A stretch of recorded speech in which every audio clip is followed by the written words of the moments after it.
Hi friends, എല്ലാവർക്കും നമസ്കാരം. നമ്മൾ ഇന്ന് ഡിസ്കസ് ചെയ്യാൻ പോകുന്നത് 2022 കേരള PSC നടത്തിയ ചോദ്യപേപ്പറാണ്. ഇത് 2/7/2022 നടന്നത്. അപ്പോൾ കേരള PSC നമ്മുടെ 10ാം ക്ലാസ്സിന്റെ പ്രിലിമിനറിക്ക് വേണ്ടിയിട്ട് എക്സാംസുകൾ നടത്തി. 2022 LGS LDC പ്രിലിംസിന് വേണ്ടിയിട്ട് സ്റ്റേജ് 4 നമ്മൾ വരെ പഠിച്ചു. ഇത് സ്റ്റേജ് 5 ആണ്. അപ്പോൾ സ്റ്റേജ് 5 എക്സാം നമ്മൾ നോക്കുന്നു. 7622 എന്നാണ് കോഡ്. 100 ചോദ്യങ്ങളാണ് നമ്മൾ നോക്കാൻ പോകുന്നത്. LGS ലെവലിലുള്ള ഒരു ചോദ്യപേപ്പർ തന്നെയാണിത്. 80 ചോദ്യങ്ങൾ GKയും 20 ചോദ്യങ്ങൾ മാത്സുമാണ്. നമ്മൾ കറണ്ട് അഫയേഴ്സ് ഒക്കെ അപ്ഡേറ്റഡ് ആയിട്ടായിരിക്കും പഠിക്കുന്നത്. ചോദ്യങ്ങളിലേക്ക് പോകാം. താഴെ കൊടുത്തിരിക്കുന്നവയിൽ സാഗർ പരികർമ്മ എന്ന പരിപാടിയുമായി ബന്ധമില്ലാത്തത് ഏതാണ്? സ്വച്ഛ് ഭാരത് അഭിയാൻ, ആസാദി കാ അമൃത് മഹോത്സവ്, എല്ലാ മത്സ്യത്തൊഴിലാളികളോടും ഐക്യം, സമുദ്ര ആവാസ വ്യവസ്ഥയുടെ സംരക്ഷണം. സാഗർ പരികർമ്മ ബന്ധമില്ലാത്തത് ഏതാണ്? സ്വച്ഛ് ഭാരത് അഭിയാൻ മാത്രമാണ്. ഇത് സാഗർ കടലാണ് എന്ന് നമുക്ക് മനസ്സിലായി. സ്വച്ഛ് ഭാരത് അഭിയാൻ എന്ന് വെച്ചാൽ ഇന്ത്യ മുഴുവൻ വൃത്തിയാക്കുന്ന പദ്ധതിയാണ്. ആസാദി കാ അമൃത് മഹോത്സവ്, എല്ലാ മത്സ്യത്തൊഴിലാളികളോടും ഐക്യം, സമുദ്ര ആവാസ വ്യവസ്ഥയുടെ സംരക്ഷണം, ഇത്രയുമാണ് സാഗർ പരികർമ്മ പരിപാടി ബന്ധമില്ലാത്തത്. സ്വച്ഛ് ഭാരത് മാത്രം, ബാക്കി മൂന്നും ബന്ധമുള്ളതാണ്. താഴെ കൊടുത്തിരിക്കുന്നവയിൽ ഏതാണ് കേരള സഹായ ഹസ്തം പദ്ധതിയുമായി ബന്ധപ്പെട്ടിരിക്കുന്നത്? സഹായ ഹസ്തം സ്ത്രീകളുടെ സ്വയം സഹായ സംഘങ്ങൾക്ക് പലിശ രഹിത വായ്പ നൽകുക, ജോലിയിൽ നിന്ന് ഇടവേള എടുത്ത വനിതകളെ തൊഴിൽ മേഖലയിലേക്ക് തിരികെ എത്തിക്കുക, സാമ്പത്തികമായി പിന്നോക്കം നിൽക്കുന്ന വിധവകൾക്ക് സ്വയം തൊഴിൽ ചെയ്യുന്നതിനായി ധനസഹായം നൽകുക, ടൂറിസം മേഖലയിൽ തൊഴിലെടുക്കുന്നവർക്ക് യാതൊരു ഈടുമില്ലാതെ 10,000 രൂപ വായ്പ നൽകുക. അപ്പൊ ഈ പറഞ്ഞിരിക്കുന്നതിൽ നമുക്ക് ബന്ധപ്പെട്ടിരിക്കുന്നതാണ് വേണ്ടത്. കേരള സഹായ ഹസ്തവുമായി ബന്ധപ്പെട്ടത് 1ഉം 3ഉമാണ്. Option C. സ്ത്രീകളുടെ സ്വയം സഹായ സംഘങ്ങൾക്ക് പലിശ രഹിത വായ്പ നൽകുക, സാമ്പത്തികമായി പിന്നോക്കം നിൽക്കുന്ന വിധവകൾക്ക് സ്വയം തൊഴിൽ ചെയ്യുന്നതിനായി ധനസഹായം നൽകുക. 2021 25ാമത് രാജ്യാന്തര ചലച്ചിത്രമേളയിൽ സുവർണ ചകോരം നേടിയ പുരസ്കാരം കിട്ടിയ ചിത്രം ഏതാണ്? Answer: this is not a burial, it's a resurrection. എന്താണ്?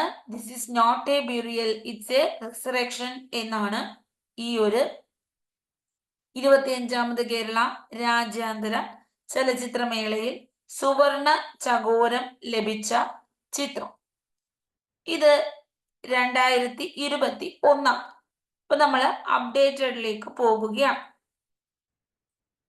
28ാമത് international film festival of Kerala IFFK അവാർഡാണ്. 21ലെയാണ് നമ്മൾ കണ്ടത്. ഇപ്പൊ 28ാമത് അവാർഡ് കൊടുത്തത് 2023. അന്നേരം ഇപ്പോൾ നമ്മൾ കണ്ടത് ഏതാണ്? സുവർണ ചകോര പുരസ്കാരമാണ്. അന്നേരം സുവർണ ചകോരം കിട്ടി, ഗോൾഡൻ ക്രോ ഫെസന്റ് അവാർഡ്, സുവർണ ചകോരം കിട്ടിയ സിനിമ എവിൽ ഡസ് നോട്ട് എക്സിസ്റ്റ്. സിനിമയുടെ പേരാണ് എവിൽ ഡസ് നോട്ട് എക്സിസ്റ്റ്. നമ്മൾ എവിൽസിനെ കുറിച്ച് പറയും അല്ലെ, പ്രേതമുണ്ട് എന്നൊക്കെ പറഞ്ഞ് പറയാറുണ്ട്. എവിൽ.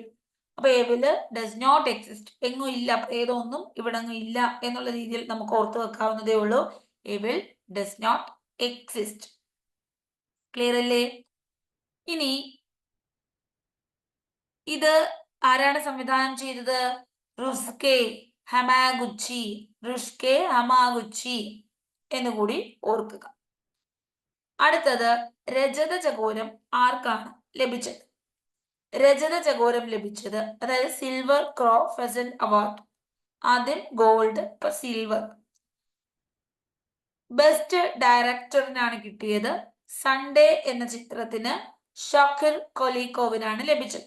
സൺഡേ എന്ന ചിത്രം ആർക്ക് ലഭിച്ചു? ബെസ്റ്റ് ഡയറക്ടർ ആരാണ്? ഷോക്കിർ കോലിക്കോ. ഷോക്കിർ കോലിക്കോ എന്ന ഡയറക്ടറാണ് രജത ചകോരം നേടിയത്.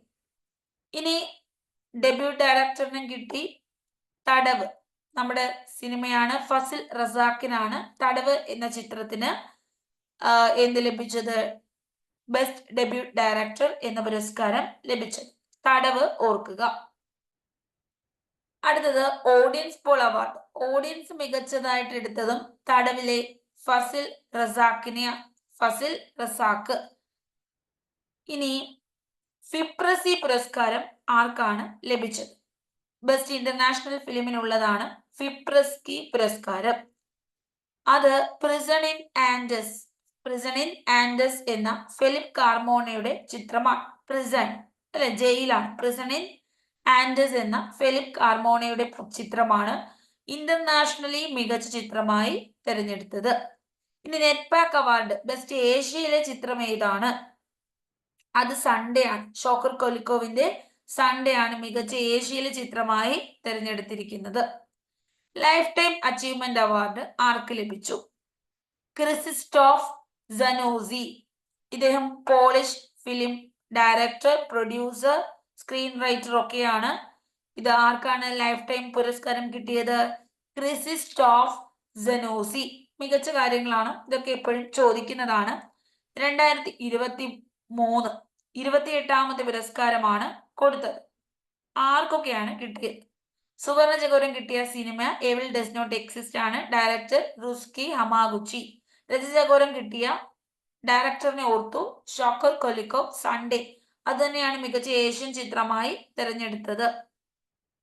രജത ചകോരം ബെസ്റ്റ് ഡെബ്യൂട്ട് ഡയറക്ടർ തടവ് ഫസിൽ റസാഖിനെ ഓർക്കുക. ഓഡിയൻസ് പോളും ഫസിൽ റസാഖ് ഏതാണ്? തടവ് തന്നെയാണ്. ഫിപ്രസി പുരസ്കാരം കിട്ടിയത് prison in Andes Felipe Carmona. NETPAC award ആർക്ക് ലഭിച്ചു? നെറ്റ്പാക് ക്രിസ്റ്റോസി അല്ല Sunday Shokir Kholikov. NETPAC, FIPRESCI ഇതൊക്കെ ഓർത്തു വെക്കുക. ഫിപ്രസി എന്ന് പറയുമ്പോൾ ഇന്റർനാഷണൽ അവാർഡാണ്. നെറ്റ്പാക് എന്ന് പറയുമ്പോൾ മികച്ച ഏഷ്യൻ പുരസ്കാരമാണ് കൊടുത്തിരിക്കുന്നത്. ലൈഫ് ടൈം അച്ചീവ്മെന്റ് ലഭിച്ച വ്യക്തിയാണ്, പോളിഷുകാരനാണ്. ഇദ്ദേഹം ക്രിസ്റ്റോസി സനോസി. ഇതാണ് സുവർണ ചകോരം ബെസ്റ്റ് ഫിലിം അല്ലെ, എവിൾ ഡസ് നോട്ട് എക്സിസ്റ്റ് ആണ് സുവർണ ചകോരം ലഭിച്ചത്. ഡയറക്ടർ ആരാണ്? റുഷ്കെ ഹമാഗുച്ചി, അദ്ദേഹമാണ് ഡയറക്ടർ. ഇനി രജത ചകോരം ബെസ്റ്റ് ഡയറക്ടറിനാണ് കൊടുത്തത്. ഷോക്കി കൊലിക്കോവ് ആണ് ഏറ്റുവാങ്ങിയത്. ഷോക്കി കൊലിക്കോ. ഇനി രജത ചകോരം ബെസ്റ്റ് ഡെബ്യൂട്ട് ഡയറക്ടർ ഫസിൽ റസാഖിന് കിട്ടി. ദ സെന്റൻസ് എന്ന സിനിമയും തടവ് എന്ന സിനിമയും ഇദ്ദേഹമാണ് ഡയറക്ട് ചെയ്തത്. അതുകൊണ്ടാണ് ഇദ്ദേഹത്തിന് ഈ പുരസ്കാരം ലഭിച്ചത്. ഇനി അടുത്തത് ഓഡിയൻസ് പോൾ പുരസ്കാരമാണ്. അതും ഫസിൽ റസാഖിനാണ് ലഭിച്ചത്. അത് ഏത് സിനിമയ്ക്കാണ്? തടവും സെന്റൻസ് എന്ന സിനിമയ്ക്ക് തന്നെയാണ്. പിന്നെ FIPRESCI award best international film കണ്ടോ, അത് ആർക്കാണ് കിട്ടിയത്? ഫിലിപ്പ് കാർമോണ, ഡയറക്ടറാണ്. പ്രിസൺ ഇൻ ആൻഡസ് എന്ന സിനിമയാണ്. NETPAC award best Asian film, അതും ഷോക്കർ കൊലിക്കോവ് ആണ്. ഡയറക്ടർ ഓഫ് സൺഡേ എന്ന സിനിമയ്ക്കാണ് കിട്ടിയത്. അപ്പൊ സൺഡേക്ക് എത്ര അവാർഡ് കിട്ടി? 2 അവാർഡ് കിട്ടി. ഇനി നമ്മുടെ ഫസിൽ റസാഖ്, തടവ്, സെന്റൻസ് എന്ന സിനിമകൾക്ക് എത്ര അവാർഡ് കിട്ടി? 2 അവാർഡ് കിട്ടി. അപ്പൊ ഈ അവാർഡിന്റെ പേരൊക്കെ പറയുമ്പോൾ സംഭവം എന്തോന്ന് കൃത്യമായി പറയാൻ പറ്റണം. ക്ലിയർ ആണ്? അപ്പൊ ഇത്രയും കാര്യങ്ങളാണ് നമ്മൾ ഇതിനകത്ത് നിന്ന് ഓർക്കുന്നത്. 2023 അപ്ഡേറ്റഡ് കാര്യങ്ങളാണ് നമ്മൾ ഡിസ്കസ് ചെയ്തത്. ഇനി നമുക്ക് അടുത്ത ചോദ്യമാണ്. 2022 മാർച്ച് 4 അന്തരിച്ച ലോക പ്രശസ്ത ഓസ്ട്രേലിയൻ ക്രിക്കറ്റർ ആരെന്നായിരുന്നു? എലിമിനേറ്റ് ചെയ്തു. ഇതും എലിമിനേറ്റ് ചെയ്തു. 2024 ഫെബ്രുവരി 14 ഇന്ത്യയുടെ polar satellite launch vehicle PSLV C-52 ബഹിരാകാശത്തെത്തിച്ച ഉപഗ്രഹം ഏതാണ്? 2 ചോദ്യങ്ങൾ ഫൈനൽ കീയിൽ എലിമിനേറ്റ് ചെയ്തു. അതുകൊണ്ട് തന്നെ അത് നമ്മൾ നോക്കുന്നില്ല. ഇനി പകരം നമ്മൾ അപ്ഡേറ്റഡ് ആയിട്ടുള്ള ഒരു കാര്യം, ജൂറി പ്രൈസ് കിട്ടിയ മറ്റൊരാൾ കൂടിയുണ്ട്, ടാറ്റിയാന ഗ്രാൽവേറ. ജൂറി പ്രൈസ് സൗണ്ട് ഡിസൈൻ വേണ്ടിയിട്ടാണ് ഇനി നമ്മൾ നോക്കാൻ പോകുന്നത് ഈ ഒരു നമ്മുടെ ISROയുടെ ഡേറ്റ് തന്നിട്ട് ഏത് PSLV ആണ് വിക്ഷേപിച്ചത് എന്ന് ചോദിക്കാറുണ്ട്. അതുകൊണ്ട് അത് നമ്മളൊന്ന് അപ്ഡേറ്റ് ചെയ്യുക. ഇപ്പൊ എത്ര ISROയുടെ ദൗത്യങ്ങൾ കഴിഞ്ഞു? PSLV C60 വരെ ആയിട്ടുണ്ട്. എത്രയായി? ലേറ്റസ്റ്റ് 60 ആയിട്ടുണ്ട്. പോളാർ സാറ്റലൈറ്റ് ലോഞ്ച് വെഹിക്കിൾ ആണ്. SLVയും PSLVയും ആരാ കണ്ടുപിടിച്ചത്? ഇത് നിർമ്മിച്ചത് ആദ്യമായിട്ട് APJ അബ്ദുൽ കലാം ആണ്. അപ്പോ ഇത് 60 60ാമത്തെ ദൗത്യമാണ്. പക്ഷെ ഇപ്പൊ 60ാമത്തെ ദൗത്യമാണെങ്കിലും അതിന്റെ പേര് നമ്പർ എത്രാമത്തെയാണ്? PSLV C58 ആണ്. എല്ലാ ദൗത്യങ്ങളും സക്സസ് ആകണം എന്നില്ല. ഇപ്പൊ PSLV C58 ആണ് ഏറ്റവും ലാസ്റ്റ് ആയിട്ട് വിക്ഷേപിച്ചത്. അത് ചോദിക്കാറുണ്ട്. പോളാർ സാറ്റലൈറ്റ് ഏറ്റവും അവസാനമായി വിക്ഷേപിച്ചത് ഏതാണ്? അപ്പൊ നമ്മൾ പറയണം PSLV C58 ആണ് 60ാമത്തെ ദൗത്യമായത്. ഇതിന് മറ്റൊരു പേരുണ്ട് എക്സ്പോസാറ്റ്. ഇതിന്റെ മറ്റൊരു പേര് എന്തുവാ? വെരി ഇമ്പോർട്ടൻറ്റ്, എക്സ്പോസാറ്റ് എന്നാണ് ഇതിന്റെ മറ്റൊരു പേര്. പ്രത്യേകത കണ്ടോ? 2024 നമ്മുടെ ISRO വിക്ഷേപിച്ച ആദ്യ ഉപഗ്രഹം കൂടിയാണ്. ജനുവരി 1 തന്നെ വിക്ഷേപിച്ചു. 2021 ന്യൂ ഇയർ ദിനത്തിൽ തന്നെ. അപ്പൊ 2024 നമ്മുടെ ISROയുടെ ആദ്യ ഉപഗ്രഹ വിക്ഷേപം ഏതാണ് എന്ന് ചോദിക്കാറുണ്ട്. സ്ഥിരം ചോദ്യമാണ്. 23 22 ഒക്കെ അങ്ങനെ ചോദിച്ചിട്ടുണ്ട്. 24 ആദ്യമായി ISRO വിക്ഷേപിച്ചത് എക്സ്പോസാറ്റ് ആണ്. PSLV C58 എന്ന വാഹനമാണ്. 60ാമത്തെ ദൗത്യമാണ്. ഇതൊക്കെ ഓർക്കുക. ക്ലിയർ ആണ്? എക്സ്പോസാറ്റ്. എക്സ്റേ, പൊളാരോമീറ്റർ ഇതൊക്കെ നോക്കുന്നതിന് വേണ്ടിയിട്ടാണ്. UV ലൈറ്റ്സിനെ കുറിച്ച് മനസ്സിലാക്കുന്നതിന് വേണ്ടിയിട്ടാണ്. അപ്പൊ ഇതിനകത്ത് LBS തിരുവനന്തപുരം വനിതകൾ കൂടി ഒരു ഉപഗ്രഹം വിക്ഷേപിച്ചു. അത് അൾട്രാവയലറ്റ് രശ്മികളെ കുറിച്ചുള്ള പഠനത്തിന് വേണ്ടിയിട്ടായിരുന്നു. എക്സ്പോസാറ്റ് ഓർക്കുക.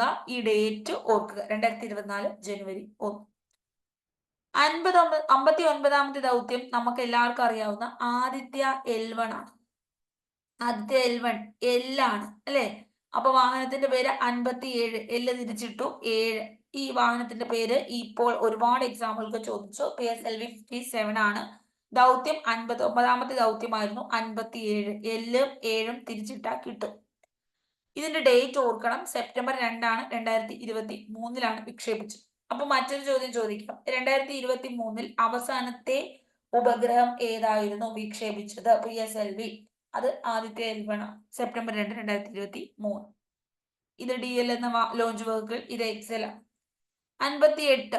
ഇനി അങ്ങോട്ട് ഇമ്പോർട്ടൻസ് കുറഞ്ഞു. PSLV C56 ആണ്. PSLV C56 SAR മിഷൻ ആണ്. ജൂലൈയിലാണ് വിക്ഷേപിച്ചത്. C55 ഉണ്ട്. ഇത് EOS-02 കണ്ടോ? ടെൽ EOS-02 മിഷൻ ആണ്. ഏപ്രിൽ 22 2023 വിക്ഷേപിച്ചത്. 56 PSLV C54 ആണ്. EOS-06 മിഷൻ ആണ്. നവംബർ 26 2022 വിക്ഷേപിച്ചത്. C52 ഇത് C52 ആണ്. ഓക്കെ, കുറച്ചും കൂടെ ബാക്കിലുള്ളതാണ്. അപ്പൊ നമ്മൾ ഒരു കാര്യം കൂടി ഓർക്കണം. എർത്ത് ഒബ്സർവേഷൻ സാറ്റലൈറ്റ് EOS അങ്ങ് സ്ഥിരം ചോദ്യമാണ്. ഒരുവിധപ്പെട്ട എല്ലാ ISROയുടെ ക്വസ്റ്റ്യൻ പേപ്പർ നമ്മൾ നോക്കുമ്പോൾ EOS കാണാം. ഈ എർത്ത് ഒബ്സർവേഷൻ സാറ്റലൈറ്റിന്റെ ഡേറ്റ് ഏതാന്ന് പറഞ്ഞാണ് ചോദിക്കാറുള്ളത്. അപ്പൊ EOS എർത്ത് ഒബ്സർവേഷൻ സാറ്റലൈറ്റിന്റെ ലേറ്റസ്റ്റ് ഏതൊക്കെയാണ്? EOS-06 November 26 2022 വിക്ഷേപിച്ചു. അതിനേക്കാൾ കുറച്ചും കൂടി ലേറ്റസ്റ്റ് ആയിട്ട് ഏപ്രിൽ 22 2023 ടെൽ EOS-02 വിക്ഷേപിച്ചു. EOS-2 വിക്ഷേപിച്ചു. ടെൽ ഉണ്ട് മുമ്പിൽ കണ്ടോ? ടെൽ. അപ്പൊ EOS-06 ഇത് 2022 ലാസ്റ്റ് ആയിട്ട് നവംബറിലാണ്.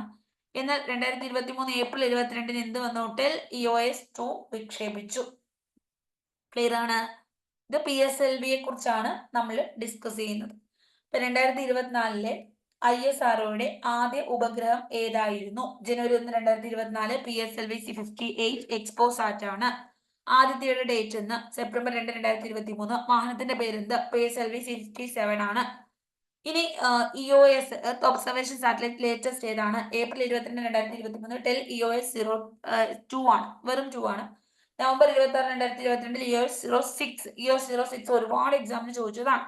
PSLV C54 ആണ് അതിന്റെ വാഹനം. 54 ആണ്. മറ്റൊരു ചോദ്യം. ബുക്ക് പ്രൈസ് സംബന്ധിച്ചു താഴെ തന്നിരിക്കുന്ന ശരിയല്ലാത്ത പ്രസ്താവന ഏതാണ്? 4 പ്രസ്താവനകൾ. 21 book prize Damon Galgut. 2020 book of prize Douglas Stuart. 2021 book of prize അർഹമായ കൃതി പ്രോമിസ്. 20 അർഹമായ കൃതി ദി ഡിസ്കംഫോർട്ട് ഓഫ് ഈവനിങ്. ഇതിനകത്ത് ശരിയല്ലാത്തതാണ് വേണ്ടത്. ശരിയല്ലാത്തത് 4 മാത്രമാണ്. അപ്പൊ ബാക്കിയെല്ലാം ശരിയാ. പഠിക്കണ്ടേ? 21 ആണ് ബുക്ക് ഓഫ് പ്രൈസ് ജേതാവ് ഡാമൻ ഗാൽ ഗട്ട. കറണ്ട് അഫയേഴ്സ് ആണെങ്കിലും എല്ലാം ഇച്ചിരി കട്ടി കറണ്ട് അഫയേഴ്സ് ആണ്. ഓക്കെ, അതുകൊണ്ട് തന്നെ കുറച്ച് ബുദ്ധിമുട്ട് നിങ്ങൾക്ക് ഫീൽ ചെയ്യും. ഇനി ജി കെ ഒക്കെ ഈസിയാണ്, പക്ഷെ നമ്മൾ ബുദ്ധിമുട്ടാണെന്ന് പറഞ്ഞിട്ട് കാര്യമില്ല. PSC ചോദിക്കുന്ന ചോദ്യങ്ങളാണ് നമ്മൾ പഠിക്കേണ്ടത്. അത് ബുദ്ധിമുട്ടാണെങ്കിലും ഈസി ആണെങ്കിലും PSC ചോദിക്കുന്ന ചോദ്യങ്ങൾ നമ്മൾ പഠിക്കുക, അല്ലാണ്ട് കുറെ കടുകെട്ടി പഠിച്ചിട്ട് പ്രത്യേകിച്ച് ഗുണമൊന്നുമില്ല. 2021 ബുക്ക് ഓഫ് പ്രൈസ് ജേതാവ് ഡാമൻ ഗാൽ ഗട്ട. ഇനി ഇദ്ദേഹത്തിന് ഏത് പുരസ്കാരം, ഏത് കൃതിക്കാണ് ലഭിച്ചത്? The promise. നമ്മൾ ഈ ക്വസ്റ്റ്യൻ കണ്ടു കഴിയുമ്പോൾ ഉടനെ അപ്ഡേറ്റ് ചെയ്ത് പുതിയ കാര്യങ്ങൾ പഠിക്കണം. ഏത് കൃതിക്കാണ്, ആർക്കാണ്, അങ്ങനത്തെ രീതിയിൽ പഠിച്ചു പോയേ പറ്റൂ. 2020 പോകുമ്പോൾ ഡഗ്ലസ് സ്റ്റുവർട്ടിനാണ് ബുക്ക് പ്രൈസ് ലഭിച്ചത്. അപ്പൊ നമ്മൾ എന്ത് പഠിച്ചു?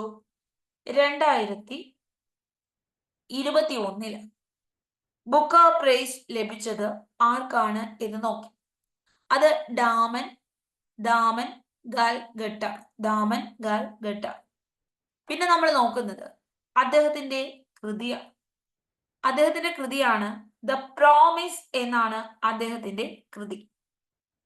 എന്താണ് കൃതി? The promise. ഇനി 20 ജേതാവ് ആരാണ്? Douglas Stuart. Douglas Stuart. അപ്പൊ ഇത്രയും ഓർക്കാമോ? 21 ഇനിയും ചോദിക്കാം. ഡാമൻ ഗാൽ ഗട്ടും ദി പ്രോമിസും ഓർത്തു. പിന്നെ ഡഗ്ലസ് സ്റ്റുവർട്ടും ഓർത്തു. 20 ബുക്ക് ഓഫ് പ്രൈസ് ജേതാവ്. അപ്പൊ നമ്മൾ ബുക്ക് ഓഫ് പ്രൈസ് 2023 പോവുകയാണ്. പ്രൊഫറ്റ് സോങ്, പോൾ ലിഞ്ചിന്റെ പ്രൊഫറ്റ് സോങ് ആണ് എന്ന പുസ്തകമാണ്. പ്രൊഫറ്റ് സോങ് പുസ്തകം പോൾ ലിഞ്ച്. 2023 ആർക്കാണ് ബുക്ക് ഓഫ് പ്രൈസ് ലഭിച്ചത്? Paul Lynch. Prophet song. Prophet സോങ്ങും പോൾ ലിഞ്ചും ഓർക്കുക. പ്രൊഫറ്റ് സോങ് എന്ന പുസ്തകം, പോൾ ലിഞ്ച് എന്ന വ്യക്തി.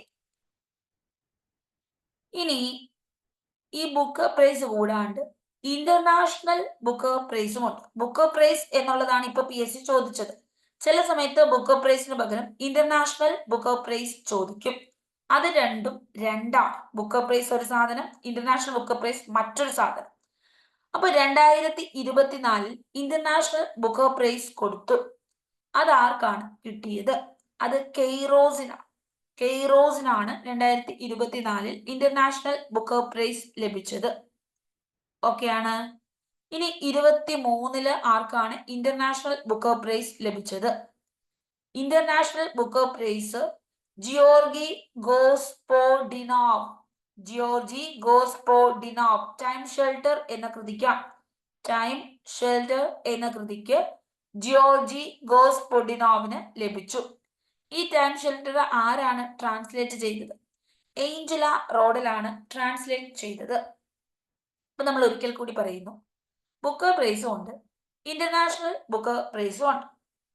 നമ്മൾ ബുക്ക് പ്രൈസിലേക്ക് പോകുമ്പോൾ 2023 പ്രൊഫറ്റ് സോങ് പോൾ ലിഞ്ചിനാണ് ബുക്ക് പ്രൈസ് ലഭിച്ചത്. ഓക്കെയാണ്. നോവലാണ് പ്രൊഫറ്റ് സോങ്. പ്രൊഫറ്റ് സോങ് ഒരു നോവലാണ്. ഇനി നമ്മൾ ഇന്റർനാഷണൽ ബുക്ക് പ്രൈസിലേക്ക് പോകുമ്പോൾ കെയ്റോസിനാണ് കിട്ടിയത് 24. 23 ആർക്ക് കിട്ടി?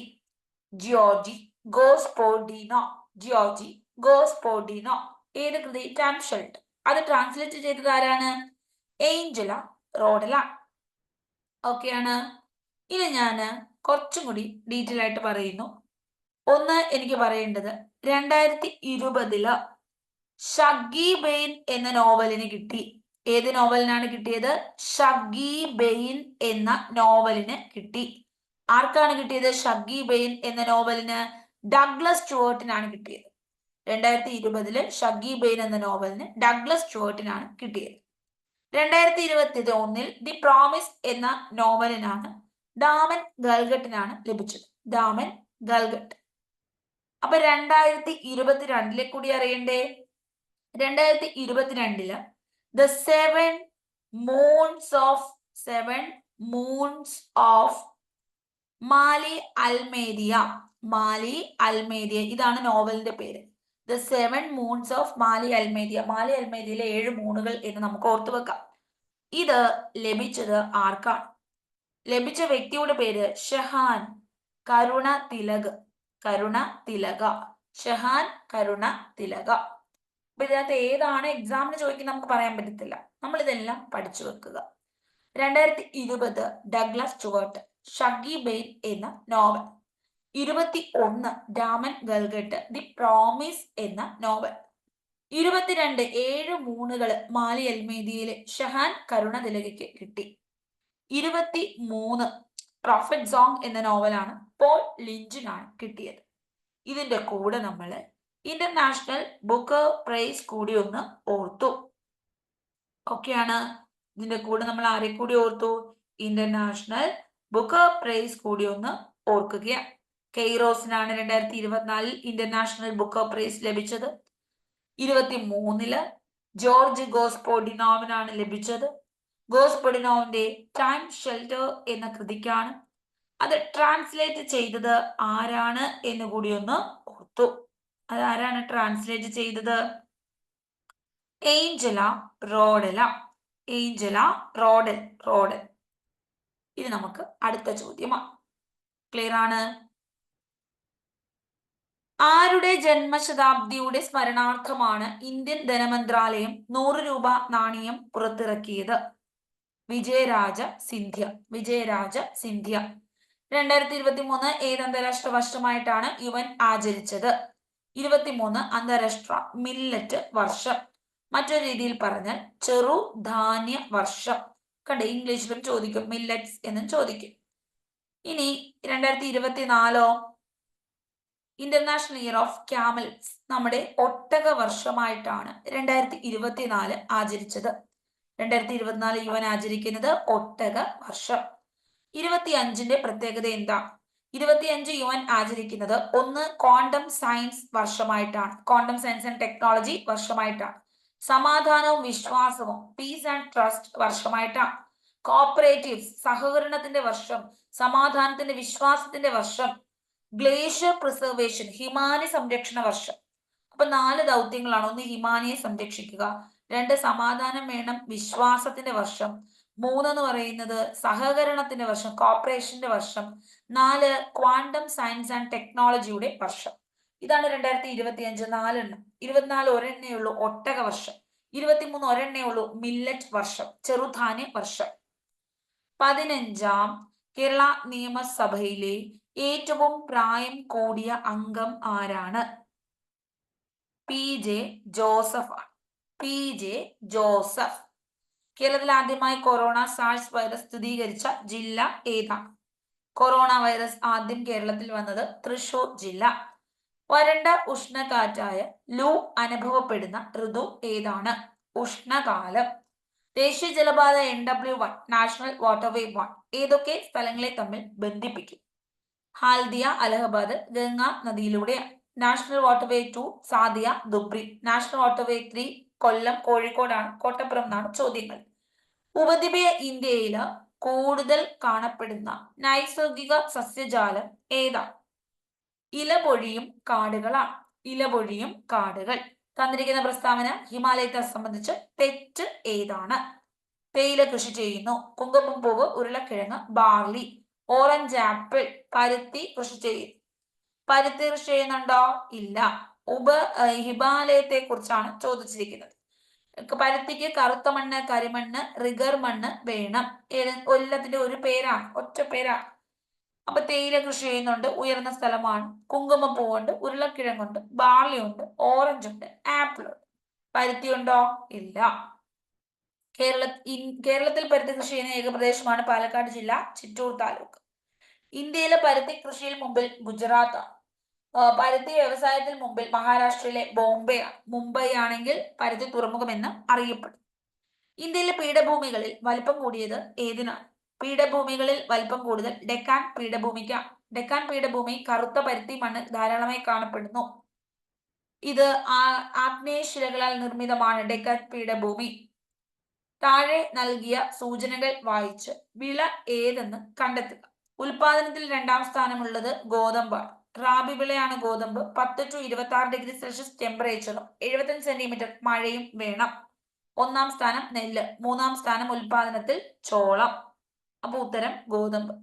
വടക്കുകിഴക്കൻ മൺസൂൺ കാലത്ത് കൂടുതൽ മഴ ലഭിക്കുന്ന ഇന്ത്യയിലെ ഭൂപ്രകൃതി വിഭാഗം ഏതാണ്? വടക്ക് കിഴക്കൻ സമയത്ത് കൂടുതൽ മഴ ലഭിക്കുന്നത് എവിടെയാണ്? നമ്മുടെ ആൻസർ വടക്ക് കിഴക്കൻ തമിഴ്നാട്ടിൽ കൂടുതലായിട്ട് മഴ ലഭിക്കും അല്ലെ? തമിഴ്നാട് കിഴക്കൻ തീരസമതലത്തും ലഭിക്കും. ഇന്ത്യയിൽ കൂടുതൽ മഴ ലഭിക്കുന്നത് എപ്പോഴാണ്? തെക്ക് പടിഞ്ഞാറൻ മൺസൂൺ കാലഘട്ടത്തിലാണ്. കേരളത്തിൽ കൂടുതൽ മഴ ലഭിക്കുന്നതും തെക്ക് പടിഞ്ഞാറൻ മൺസൂൺ കാലഘട്ടത്തിലാണ്. ജൂൺ സെപ്റ്റംബർ മാസങ്ങളിലാണ് ഇത് വരുന്നത്. തഞ്ചാവൂർ ഏത് നദീതീരത്ത് സ്ഥിതി ചെയ്യുന്നു? തഞ്ചാവൂർ ആൻസർ കാവേരിയിലാണ്. തഞ്ചാവൂർ ഏത് നദിയുടെ തീരത്താണ്? കാവേരിയിലാണ്. ആൻസർ കാവേരി. ക്ലിയർ ആണ്? ഇനി നമുക്ക് മറ്റൊരു കാര്യത്തിലേക്ക് പോകാം. ലിബുലേക്ക് എന്ന ചുരം ബന്ധിപ്പിക്കുന്നത് ഏതൊക്കെ പ്രദേശങ്ങളിലാണ്? നമ്മുടെ ആൻസർ ഉത്തരാഖണ്ഡ്, ടിബറ്റ്. ലിബുലേക്ക് ബന്ധിപ്പിക്കുന്നത് ഏതൊക്കെ പ്രദേശങ്ങളിലാണ്? ലിബുലേക്ക് ഉത്തരാഖണ്ഡ്, ടിബറ്റ്. ഇനി അടുത്ത ചോദ്യം, ശ്രീനഗർ കാർഗിൽ എപ്പോഴും ചോദിക്കുന്നതാണ്. സോജില ചുരമാണ്. നാഥുല ചുരം എപ്പോഴും ചോദിക്കും. സിക്കിം, ടിബറ്റ് ആണ്. Okay, Sikkim, Tibet. ഈ നാഥുവിന് സിക്കാണെന്നാണ് നമ്മൾ ഓർത്തു വെക്കുന്നത്. നാഥുല കൈലാസനാഥ ക്ഷേത്രത്തിലേക്കുള്ള എളുപ്പ വഴിയാണ്. അതുപോലെ തന്നെ നാഥുലയെ കുറിച്ച് പറയുമ്പോൾ നമ്മൾ ഓർക്കേണ്ടത് ഇത് പട്ടുതുണിപ്പാത എന്ന് അറിയപ്പെടുന്നു. ഷിപ്കില ഹിമാചൽ പ്രദേശ്, ടിബറ്റ് കണക്ട് ചെയ്യുന്നതാണ്. ഇനി ചുവടെ തന്നിരിക്കുന്ന നദികളിൽ അറബിക്കടലിൽ പതിക്കുന്നവ ഏതൊക്കെയാണ്? നമ്മുടെ ആൻസർ സിന്ധു, മഹാനദി, നർമ്മദ, പെരിയാർ. നർമ്മദയുണ്ട്, സിന്ധു, ഇത് രണ്ടും അറബിക്കടലിലാണ് പതിക്കുന്നത്. ഇതിനകത്ത് പലർക്കും കൺഫ്യൂഷൻ ഉള്ള ഒരു ചോദ്യമാണ്. ഇത് പലതവണ എക്സാമിന് ചോദിച്ചു അല്ലെ? മഹാനദി കണ്ണും പൂട്ടി അറിയാം, ബംഗാൾ ഉൾക്കടല. എന്നാൽ പെരിയാറ് എല്ലാവർക്കും അറിയാം, ഇത് പോയി വേമ്പനാട്ട് കായലിൽ പതിക്കുന്നു.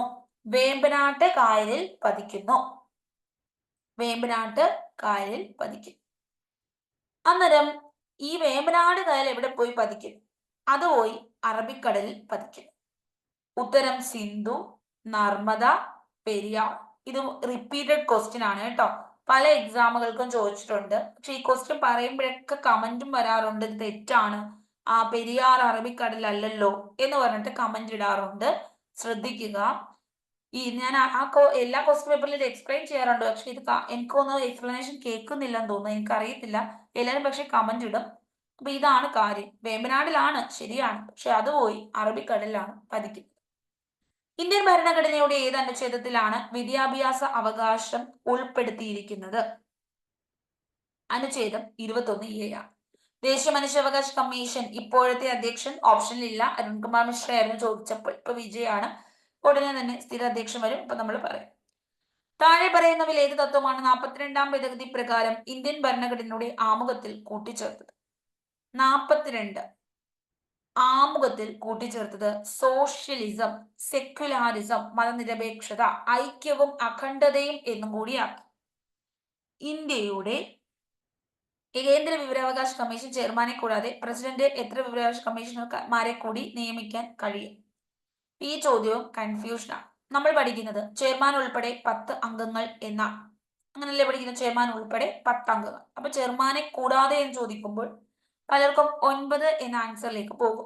പക്ഷെ PSCയുടെ ഉത്തരമാണ് നമ്മൾ പഠിക്കുന്നത്. നമ്മൾ പഠിച്ചു വെക്കുന്നത് ശരിയാണ്, ചെയർമാൻ ഉൾപ്പെടെ 10 അംഗങ്ങൾ. അപ്പൊ ചെയർമാൻ കഴിഞ്ഞാൽ പിന്നെ 9 അംഗങ്ങളല്ലേ നമ്മുടെ കാൽക്കുലേഷനിൽ, അതും ശരിയാണ്. പക്ഷെ PSCയുടെ ഉത്തരം മാത്രം 10. അതുകൊണ്ട് തന്നെ PSCയുടെ ഫൈനൽ കീ പ്രകാരം പഠിച്ചു പോവുക. മോസ്റ്റ് റിപ്പീറ്റഡ് ആണ്. ഒരുപാട് എക്സാമുകളിൽ 10 തന്നെ വന്നതുകൊണ്ട് ഈ ഉത്തരം പഠിക്കുക. ബച്പൻ ബചാവോ ആന്തോളൻ എന്ന സംഘടന രൂപീകരിച്ച് ബാലവേലയ്ക്കെതിരെ പ്രവർത്തിക്കുന്ന ഇന്ത്യൻ സാമൂഹിക പരിഷ്കർത്താവ് ആരാണ്? മലാല യൂസഫ്സായിക്കൊപ്പം സമാധാന നോബൽ പ്രൈസ് നേടിയ കൈലാഷ് സത്യാർത്ഥി. ഇന്ത്യയുടെ ദേശീയ ഗീതമായ വന്ദേ മാതരം ഏത് ഭാഷയിലാണ് രചിക്കപ്പെട്ടത്? ആനന്ദമഠം എന്ന കൃതിയിൽ നിന്ന് എടുത്തിരിക്കുന്നു. വന്ദേ മാതരം എഴുതിയത് ബങ്കിം ചന്ദ്ര ചാറ്റർജിയാണ്. ഇനി കൃതി നമ്മൾ ബംഗാളി ഭാഷയാണ്. ഇന്ത്യ ഗവൺമെന്റ് രൂപയുടെ ചിഹ്നം അല്ലെ ഡി ഉദയകുമാറാണ്. ഇത് ദേശീയ ചിഹ്നമായി അംഗീകരിച്ചത് എന്ന 2010 ജൂലൈ 15 മൗലിക കടമകൾ ഏത് വിദേശ ഭരണഘടനയിൽ നിന്നാണ് ഇന്ത്യൻ ഭരണഘടന കടമെടുത്തിട്ടുള്ളത്? സോവിയറ്റ് യൂണിയനാണ്. കേന്ദ്ര വിവരാവകാശ കമ്മീഷനുമായി ബന്ധപ്പെട്ട് ശരിയല്ലാത്ത പ്രസ്താവന ഏതാണ്? ആൻസർ ശരിയാണ് വേണ്ടത്. 2005 വിവരാവകാശ നിയമത്തിന്റെ അടിസ്ഥാനത്തിൽ രൂപീകരിച്ചു. 2005 ജൂൺ 15 പാസ്സാകുന്നു. ഒക്ടോബർ 12 2015 നിലവിൽ വരുന്നു. സൂര്യതേജസ് എന്ന് അറിയപ്പെടുന്നു. 2005 ഒക്ടോബർ 24 നിലവിൽ വന്നത്? അല്ല, ഒക്ടോബർ 12. ചെയർമാനും കമ്മീഷണർമാരെയും പ്രധാനമന്ത്രിയാണ് നിയമിക്കുന്നത്. തെറ്റല്ലേ? പ്രധാനമന്ത്രിയാണോ? അല്ല, പ്രസിഡന്റ് ആണ് നിയമിക്കുന്നത്. പക്ഷെ പ്രധാനമന്ത്രിയാണ് ശുപാർശ ചെയ്യുന്നത്.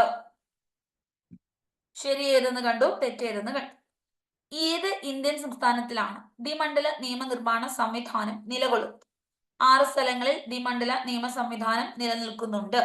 മഹാരാഷ്ട്ര, ബാക്കിയൊന്നും ഇല്ല. മഹാരാഷ്ട്ര, തെലങ്കാന, ഇതൊക്കെ കർണാടക, ഇതൊക്കെ 6 സംസ്ഥാനങ്ങൾ. മഹാത്മാഗാന്ധി താഴെ തന്നിട്ടുള്ള പ്രസ്താവനകളിൽ നിന്ന് ശരിയായ ജോഡി തിരഞ്ഞെടുക്കുക. 1869 ഒക്ടോബർ 2 ഗുജറാത്തിലെ പോർബന്തറിൽ ജനിച്ചു. ശരിയല്ലേ? ശരിയാണ്. 1 ശരിയാണ്. അപ്പൊ തന്നെ ഇത് എലിമിനേറ്റ് ആയി. 1915 ജനുവരി 9 ദക്ഷിണാഫ്രിക്കയിൽ നിന്ന് ഇന്ത്യയിൽ തിരിച്ചെത്തി. ജനുവരി 9 15 ദക്ഷിണാഫ്രിക്കയിൽ നിന്ന് ഇന്ത്യയിൽ തിരിച്ചെത്തുന്നത്. ശരിയാണ്. 2 ശരിയാണ്. അപ്പൊ ഇത് എലിമിനേറ്റ് ആയി. ഇനി 2 എണ്ണം കൺഫ്യൂഷൻ. സുരേന്ദ്രനാഥ് ബാനർജി ഗാന്ധിജിയുടെ രാഷ്ട്രീയ ഗുരുവാണ്. 3 തെറ്റാണെന്ന് ക്വസ്റ്റ്യൻ വായിക്കുമ്പോൾ തന്നെ അറിയാം.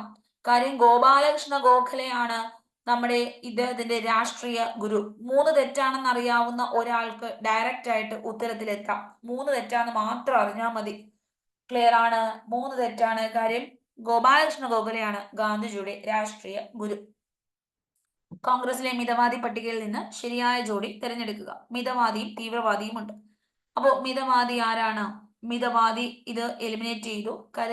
ലാൽ ബാൽ പാല് തീവ്രവാദികളാണ്. ലാലാ ലജ്പത് റായ്, ബാലഗംഗാധര, ബിപിൻ ചന്ദ്രപാൽ. ആകെ സുരേന്ദ്രനാഥ് ബാനർജിയേ ഉള്ളൂ. അപ്പൊ ഗ്രൂപ്പായിട്ട് ഉത്തരം കൊടുത്തേക്കുന്നത് തെറ്റാണ്. 1919 ജാലിയൻവാലാബാഗ് കൂട്ടക്കൊല ബന്ധപ്പെട്ട് ശരിയായ ജോഡി കണ്ടെത്തുക.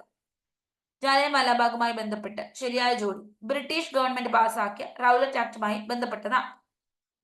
കൂട്ടക്കൊലയിൽ പ്രതിഷേധിച്ച് ടാഗോർ സർ പദവി ഉപേക്ഷിച്ചു. ഓക്കെയാണ്. സൈമൺ കമ്മീഷൻ തെറ്റാണ്. അടുത്തത് ഭാഷാടിസ്ഥാനത്തിൽ സംസ്ഥാന രൂപവൽക്കരണവുമായി ബന്ധപ്പെട്ട് ശരിയായ ഉത്തരം തിരഞ്ഞെടുക്കുക. ഉത്തരം 2ഉം 3ഉമാണ്. 1956 നവംബർ 1 ഭാഷാടിസ്ഥാനത്തിൽ ഇന്ത്യയിൽ സംസ്ഥാനങ്ങളെ പുനഃസംഘടിപ്പിച്ചു. ഭാഷാടിസ്ഥാനത്തിലുള്ള സംസ്ഥാന രൂപവൽക്കരണ കമ്മീഷന്റെ അധ്യക്ഷൻ ഫസൽ അലിയാണ്. ആദ്യ സംസ്ഥാനം ആന്ധ്രയായിരുന്നു. 1857 കലാപവുമായി ബന്ധപ്പെട്ട് കേന്ദ്രങ്ങൾ, അവിടുത്തെ കലാപ നേതാക്കൾ, ഗ്രൂപ്പ് ശരിയായിട്ട് എടുക്കുക. ബീഗം ഹസ്രത്ത് മഹൽ ലക്നൗ ആണ്. ഝാൻസി റാണി ലക്ഷ്മിഭായി ആണ്. കാൺപൂർ നാനാ സാഹിബ് ആണ്. അപ്പൊ ഉത്തരം ബി ആണ്. 1 തെറ്റാന്നറിയാമെങ്കിൽ തന്നെ ഉത്തരത്തിൽ എത്താൻ സാധിക്കുന്നുണ്ട്. ഇവിടെ കണ്ടോ, തെറ്റാന്നറിയാവുന്നത് അതറിയാമെങ്കിൽ പെട്ടെന്ന് ഉത്തരത്തിലെത്താം. കണ്ടോ, 1 തെറ്റാമെങ്കിൽ എല്ലാത്തിലും 1 ഉണ്ട്. തെറ്റി ഉത്തരത്തിലെത്താം. താഴെ കൊടുത്തിരിക്കുന്ന സാമൂഹിക മത പരിഷ്കരണ പ്രസ്ഥാനങ്ങൾ, അവയുടെ സ്ഥാപകർ, ശരിയായ ജോഡി തിരഞ്ഞെടുക്കുക. ഉത്തരം 1 തെറ്റാന്നറിയാം. അപ്പൊ servants of India society Gopalakrishna Gokhale, Arya Samaj Swami Dayananda സരസ്വതിയാണ്. അപ്പൊ നമുക്ക് 2 ഉത്തരങ്ങൾ കിട്ടി.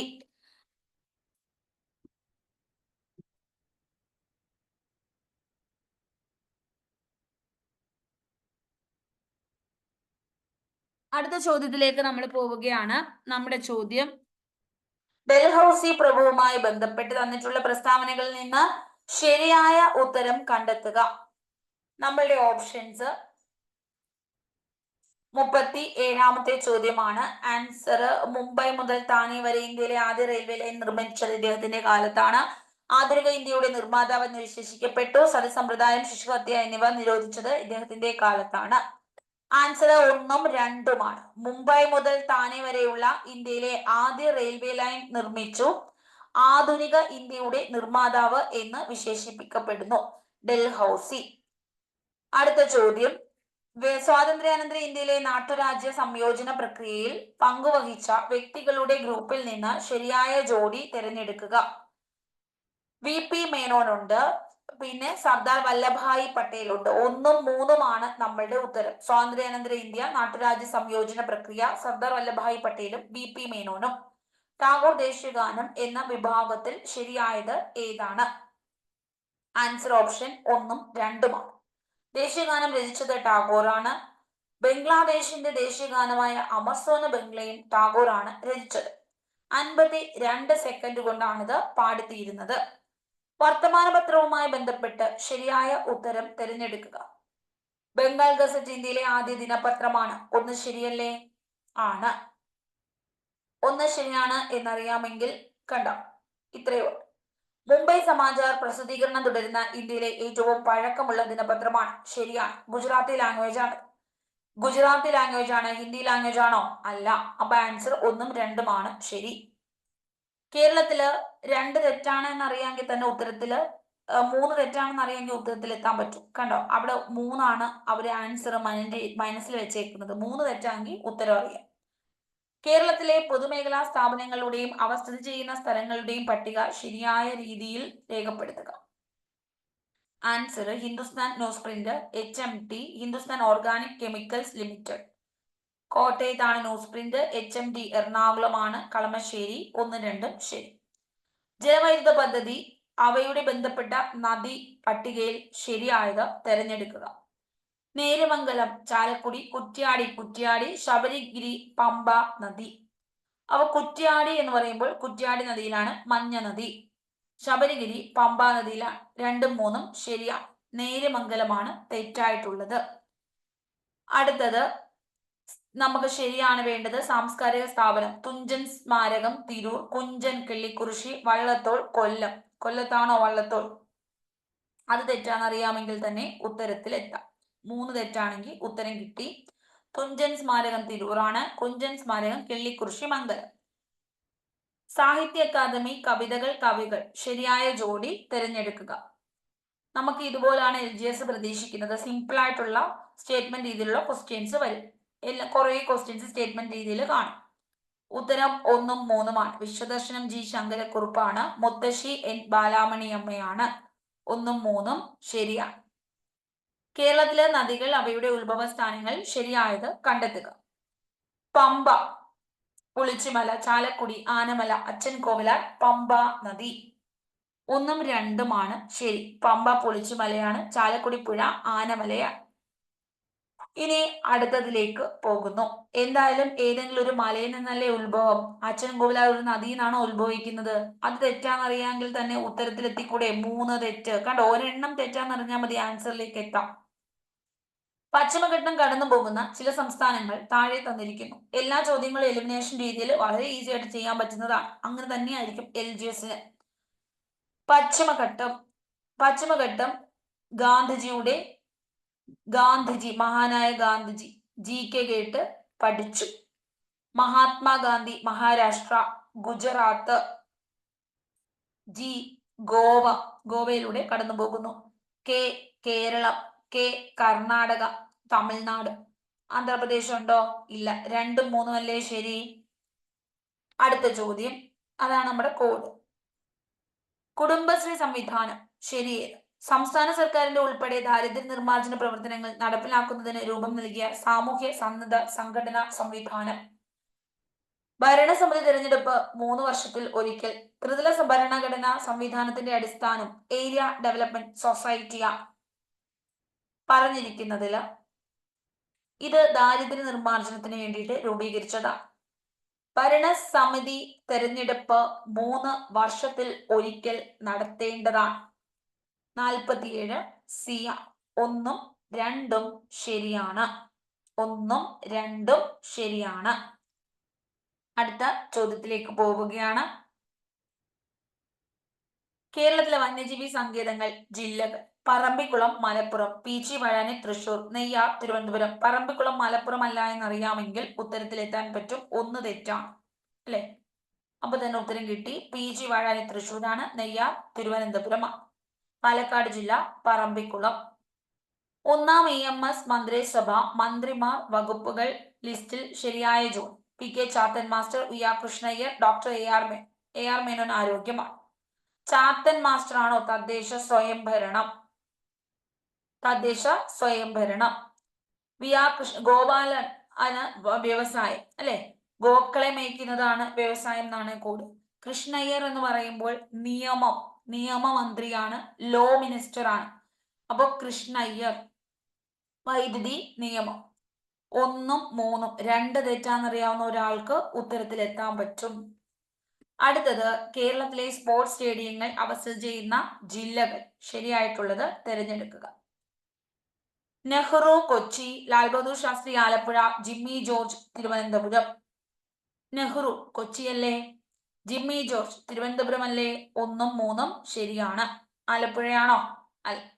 അപ്പോ ഇതിനകത്ത് ഇത് ഒരു പ്രിലിമിനറി എക്സാമിന്റെ ആയിരുന്നു. ഇതേ ലെവലൊക്കെ തന്നെയായിരിക്കും മെയിൻസും വരുന്നത്. ഇതുപോലെ കുറേ സ്റ്റേറ്റ്മെന്റ്സ് ആയിരിക്കും.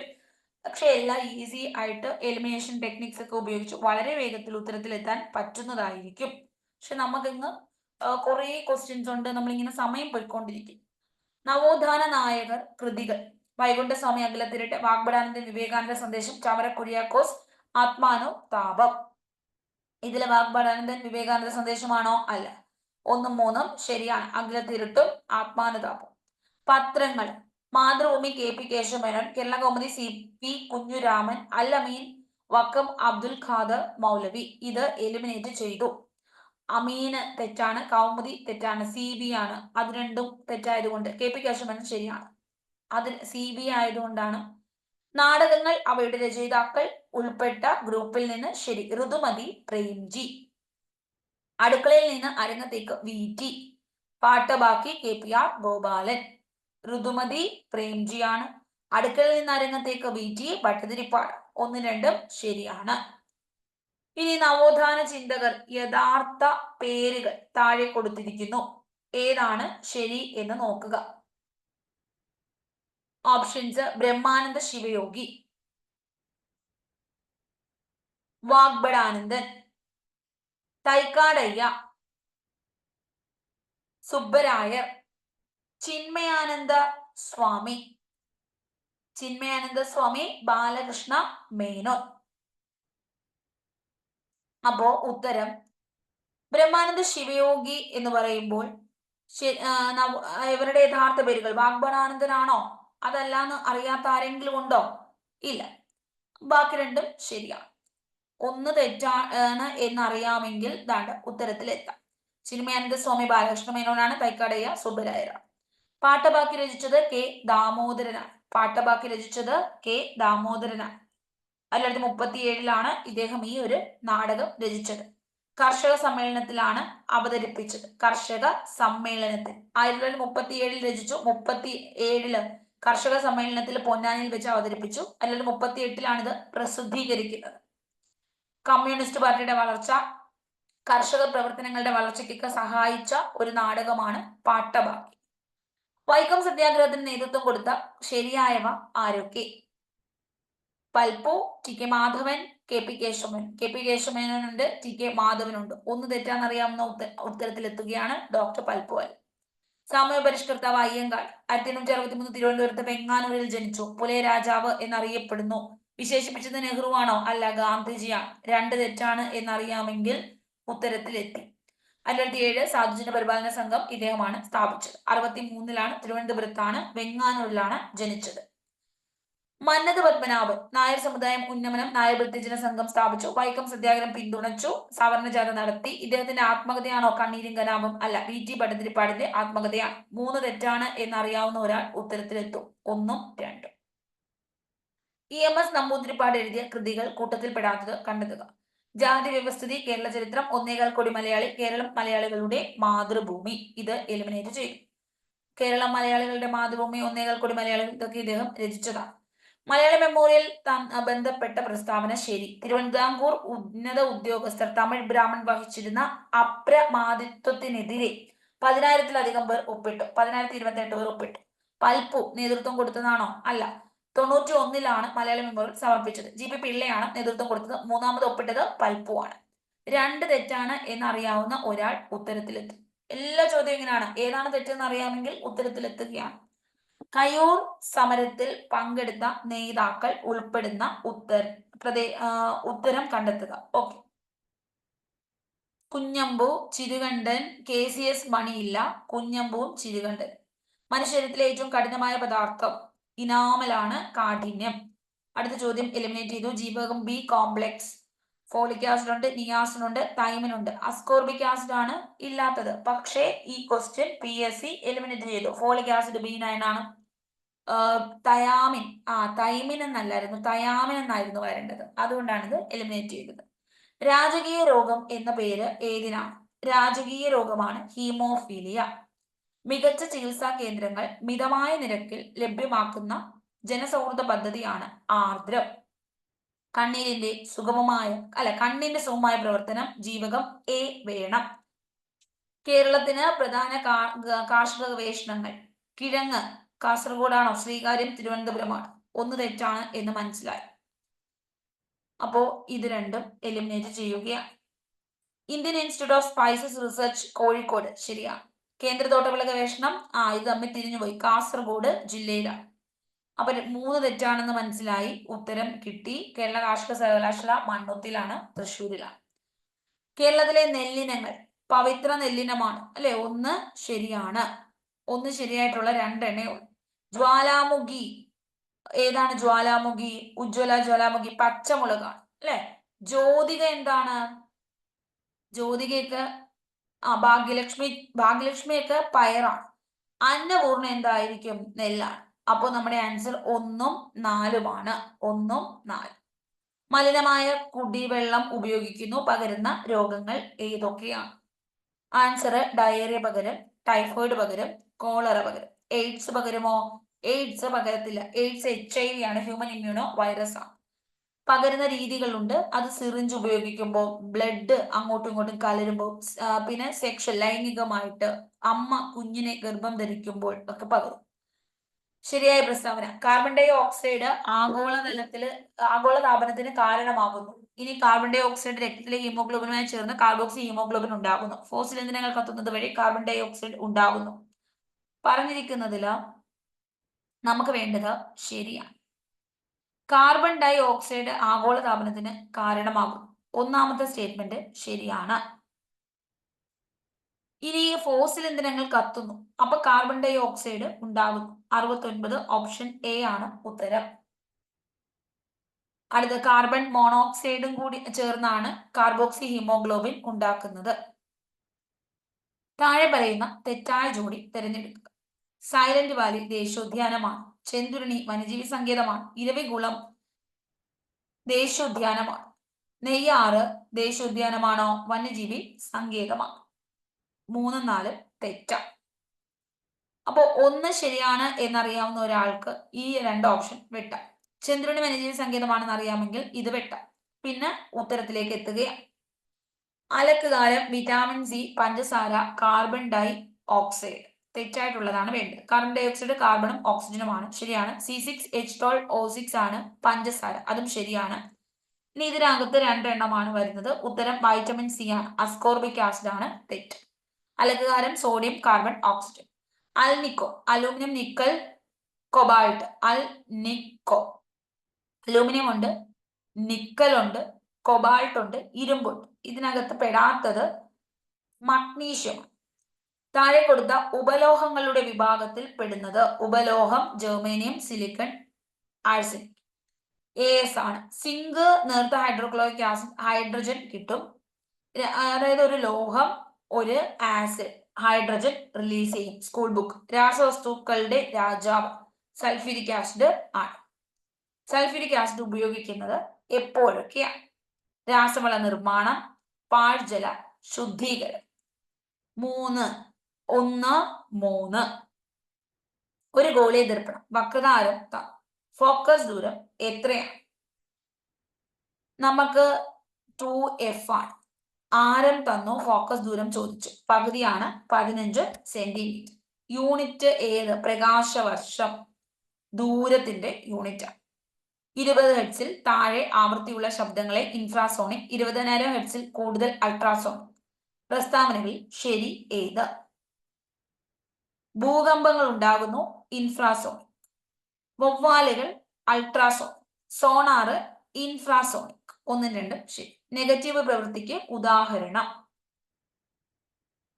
താഴേക്ക് വീഴുന്നു, ഗുരുത്വാകർഷണം പോസിറ്റീവ് ആണ്. താഴേക്ക് തന്നെയല്ലേ ഗുരുത്വാകർഷണം. ഒരു വസ്തു ഉയർത്തുന്നു, ഗുരുത്വാകർഷണം ചെയ്യുന്നത് നെഗറ്റീവ് ആണ്. ചരിവുതലത്തിലൂടെ നീങ്ങുന്നു, കർഷണബലം ചെയ്യുന്ന പ്രവൃത്തി നെഗറ്റീവ് ആണ്. 2 3.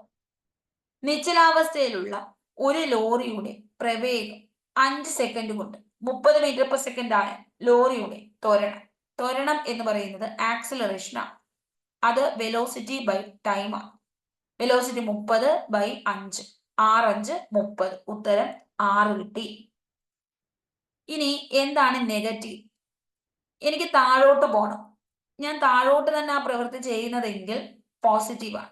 എന്നാൽ ഗുരുത്വാകർഷണ ബലം താഴോട്ട് കിടക്കുക, പക്ഷെ എന്റെ പ്രവൃത്തി മുകളിലേക്ക് പിടിച്ചുയർത്തുകയാണ് എങ്കിൽ ഇതിനെതിരെ ഞാൻ ചെയ്തു, അത് നെഗറ്റീവാണ്. അതാണ് സംഭവം. കർഷണം എന്ന് വെച്ചാൽ നമ്മളിങ്ങനെ നടക്കാൻ സമ്മതിക്കാതിരിക്കുകയാണ്, പക്ഷെ ഞാൻ കഷ്ടപ്പെട്ട് നടക്കുന്നു, അപ്പൊ ഇതിന് എതിരെയാണ് ഞാൻ ചെയ്തത്, നെഗറ്റീവ്. മാത്സിലേക്ക് പോകുന്നു. ചതുരാകൃതി 9216. പരപ്പളവ് തന്നു, A² ആണ് 9216. സമചതുരത്തിന്റെ വിസ്തീർണമാണ് A². പരപ്പളവ് ഒരു വശം A √9216 ആണ്. 16 വന്നു കഴിഞ്ഞാൽ പിന്നെ 4 അല്ലെങ്കിൽ 6 ആയിരിക്കും അറ്റത്ത്. 92 കിട്ടിക്കഴിഞ്ഞാൽ 9ന്റെ സ്ക്വയർ അല്ലെങ്കിൽ 10ന്റെ സ്ക്വയർ. 9ന്റെ സ്ക്വയർ 81, 10ന്റെ സ്ക്വയർ 100. അപ്പോൾ ഈ 9ന്റെ സ്ക്വയർ അതല്ലേ വില കുറഞ്ഞത്? 94 96 ആണ് ഉത്തരം. 95ന്റെ സ്ക്വയർ നോക്കണം, 25. 9 × 10 190. അപ്പോ അതിൽ താഴെയാണ് വരുന്നത്, 94 ആണ് ഉത്തരം. ഇങ്ങനെയാണ് സ്ക്വയർ കാണുന്ന രീതി. അല്ലെങ്കിൽ നിങ്ങൾ ഓരോന്നിനെ സ്ക്വയർ ചെയ്ത് നോക്കുക ഏതാണ് ഇതുമായി ബന്ധപ്പെട്ട് വരുന്നത്. സംഖ്യാശ്രേണി A² + B² = C². ഇത് പാലിക്കാത്തത്. ഇത് 5ന്റെ സ്ക്വയർ 25, B² 144, കൂട്ടുമ്പോൾ 169, 11ന്റെ സ്ക്വയർ കിട്ടി. 36 8 64, കൂട്ടിയപ്പോൾ 10ന്റെ സ്ക്വയർ 100 കിട്ടി. 3 9 4 16, കൂട്ടിയപ്പോൾ 5 25 കിട്ടി. 6ന്റെ സ്ക്വയർ 36, 5ന്റെ സ്ക്വയർ 225, കൂട്ടുമ്പോൾ 389, 289 കിട്ടുന്നോ എന്ന് നോക്കുകയാണ്. അപ്പൊ ഇത് കിട്ടുന്നില്ല, അപ്പൊ ആൻസർ ഡി ആണ്. ക്ലിയർ ആണ്? അപ്പോ അത് 8ന്റെയും കൂടെ ആയിരുന്നെങ്കിൽ 8 15 ആയിരുന്നെങ്കിൽ എനിക്കൊന്ന് കിട്ടും. അപ്പോ അടുത്ത ചോദ്യം, ഇതിന് ആരോഹണ ക്രമത്തിൽ എഴുതണം. ചെറുതീന്ന് വലുതിലേക്കാണ് ആരോഹണ ക്രമം. 1/3 5/7 ക്രോസ് ചെയ്തു, 7 I3 15. ഇതിൽ ചെറുതിതാണ്, ഇത് വലുതാണ്. ഇനി 1/3 2/9 9 23 ആണ്. അപ്പോ ചെറുത് ഏതാണ്? നമ്മളുടെ ഉത്തരം വരുന്നത് 2/9. ഈ ക്രോസ് ചെയ്യുമ്പോൾ ഏതാണോ ചെറുത് വരുന്നത് അതാണ് ചെറുത്. 2/9 ആണ് ചെറുത്. അത് കഴിഞ്ഞാൽ 1/3 വരണം, ഏറ്റവും ലാസ്റ്റ് 5/7 വരണം. ക്രോസ് ചെയ്ത് നോക്കുക, ഇവിടെ ഏതാണോ മുകളിൽ ചെറുത് വരുന്നത് അതാണ് ചെറുത്. ഇനി അടുത്ത ചോദ്യം, ഒരാൾ 1 മണിക്കൂറിൽ 2.5 കിലോമീറ്റർ നടക്കുന്നു. 1 മണിക്കൂർ 2.5 കിലോമീറ്റർ നടന്നു. 1 കിലോമീറ്റർ നടക്കാൻ എടുക്കുന്ന സമയം 2.5 അല്ലേ നടന്നത്? 2.5 എന്ന് വെച്ചാൽ 2 4 5/2 കിലോമീറ്റർ നടന്നു. 1 മിനിറ്റ് എന്ന് പറയുമ്പോൾ 1 മണിക്കൂറിൽ ഇത്രയും നടന്നു. 1 അവർ എന്ന് വെച്ചാൽ എത്ര മിനിറ്റ് ആണ്? 60 മിനിറ്റ് ആണ്. അപ്പൊ 60 മിനിറ്റിൽ 5/2 നടന്നു. 1 മിനിറ്റിലോ 5/2/60 എന്ന് കിട്ടി അല്ലെ? ഇത് നമ്മൾ ചെയ്ത് നോക്കുമ്പോൾ അല്ല 1 കിലോമീറ്ററിൽ എന്നാണ് ചോദിച്ചത്. അപ്പൊ തിരിച്ചെടുക്കണം. 2.5 കിലോമീറ്ററിൽ ഇത്രയും. ഇപ്പൊ ഇവിടുന്ന് 1 കിലോമീറ്റർ എന്ന് വെച്ചാൽ ഇത് ഇപ്പുറത്ത് പോകണം. ഒന്നും കൂടെ പറയാം, കൺഫ്യൂഷൻ വേണ്ട. 2.5 കിലോമീറ്റർ 2.5 കിലോമീറ്ററിൽ 60 മിനിറ്റ് അല്ലെങ്കിൽ 1 മണിക്കൂർ നടക്കും എങ്കിൽ 4-5/2 കിലോമീറ്ററിൽ 60 മിനിറ്റ് എങ്കിൽ 1 കിലോമീറ്റർ എന്ന് വെച്ചാൽ ഈ 60 × 2/5 തിരിച്ചിട്ടാൽ മതി. 12×5 = 24 മിനിറ്റ് നടന്നു എന്നാണ് ഉത്തരം. അടുത്ത ചോദ്യം, ഒരു കുട്ടിക്ക് പരീക്ഷയിൽ 100 മാർക്ക് വീതമുള്ള 6 വിഷയങ്ങളുണ്ട്. 5 വിഷയങ്ങൾക്ക് ശരാശരി മാർക്ക് 89. അപ്പൊ 5 വിഷയങ്ങൾക്ക് 89. ഇവിടെ ഒരു തുക കിട്ടി. 9×5 45, 8×5 44, 44. 445 എന്ന തുക കിട്ടി. ഇനി 6ാമത്തെ വിഷയം കൂടി കിട്ടിക്കഴിഞ്ഞപ്പോൾ ശരാശരി മാർക്ക് 90. 9×6 54, 540 എന്നൊരു തുകയും കിട്ടി. 6ാമത്തെ വിഷയത്തിന് ലഭിച്ച മാർക്ക് എത്ര? ഓക്കെ, 6ാമത്തെ വിഷയത്തിന്റെ മാർക്കാണ് ചോദിക്കുന്നതെങ്കിൽ ഇത് തമ്മിൽ കുറയ്ക്കുക. 540ഉം 445ഉം കൂടി കുറയ്ക്കുക. അപ്പൊ നമുക്ക് കിട്ടുന്നത് 95 മാർക്ക് എന്നാണ്. ഈ 2 ശരാശരിയും കൂടെ തുക എടുത്തിട്ട് കുറയ്ക്കുക. തുക ബൈ എണ്ണമല്ലേ ശരാശരി. 12,000 രൂപ 2 മേശ വിറ്റപ്പോൾ ഒരു മേശയ്ക്ക് 20% ലാഭം, മറ്റേതിന് 20% നഷ്ടം. അപ്പൊ ലാഭം നഷ്ടം തന്നിട്ടുണ്ടെങ്കിൽ x - y ± xy/100. 20% ലാഭം, 20% നഷ്ടം. 20% ലാഭം നഷ്ടം വെട്ടുന്നു. 20 ന്ന് 20 കുറച്ചാൽ 0. ഈ 2 4 -4 എന്ന് വെച്ചാൽ മൈനസിന്റെ അർത്ഥം നഷ്ടം. 4% നഷ്ടം. 20.94. എത്ര 100-1കളുണ്ട്? ഇത് 100-1. 100-1 ചോദിച്ചത്. ഇതാണ് 100-1. അല്ല, ഇത് 10-1. 10-1ഉം 100-1ഉം ആണ്. അപ്പൊ 100-1 4ആണ്, 10-1 9ഉമാണ്. അപ്പൊ നമ്മുടെ ഉത്തരം 4ആണ്. 0.9 എന്ന് പറയുമ്പോൾ 10. 0.04 എന്ന് വെച്ചാൽ 100. 8, 9, 10, 15, 20. ഹരിക്കുമ്പോൾ 5 ശിഷ്ടം വരുന്ന ചെറിയ സംഖ്യ. 8, 9, 10, 15, 20. LCM കാണുക. 2 കൊണ്ട് 24 8, 2 10, 10 2 20. 2 കൊണ്ട് 2 4, 5 താത്തിറക്കി, 15 താത്തിറക്കി, 2 10. ഇനി 5 കൊണ്ട് 1 5 5, 3 15, 1 5 5. 3 കൊണ്ട് 3 9 1. ഇനി ഒന്നുമില്ല. 5ഉം 2ഉം 10 ആണ്. 3 9 18, 18 2 36. 36ഉം 10ഉം 360. LCM മൈനസ് ശിഷ്ടമാണ്. അപ്പൊ 360 LCM പ്ലസ് ശിഷ്ടമാണ്. 360 പ്ലസ് 5 365. നമ്മളുടെ കോഡ് LCM പ്ലസ് ശിഷ്ടമാണ്. ഇത് ഹരിക്കുമ്പോൾ ശിഷ്ടം വരുന്നത്. രണ്ടക്ക സംഖ്യയുടെ അക്കങ്ങൾ പരസ്പരം മാറ്റി എഴുതി. ആദ്യ സംഖ്യയോട് കൂട്ടിയാൽ തുകയായ സംഖ്യ താഴെ തന്നിരിക്കുന്നതിൽ ഏതുകൊണ്ട് നിശ്ചയിച്ച് ഹരിക്കാൻ സാധിക്കും? രണ്ടക്ക സംഖ്യയിലെ 15ഉം 51 എടുത്തു. കൂട്ടുമ്പോൾ 66. ഏതുകൊണ്ട് നിശ്ചയിച്ച് ഹരിക്കാൻ പറ്റും? 11 കൊണ്ട് പറ്റത്തില്ലേ? അടുത്ത് നോക്കി, 27 72. 11 കൊണ്ട് പറ്റത്തില്ലേ? 44 തന്നെ ആണെങ്കിൽ 2ഉം 88 11 കൊണ്ട് പറ്റും. ഇനി 13 31 4 4. കണ്ട, എല്ലാം 11 കൊണ്ട് പറ്റും.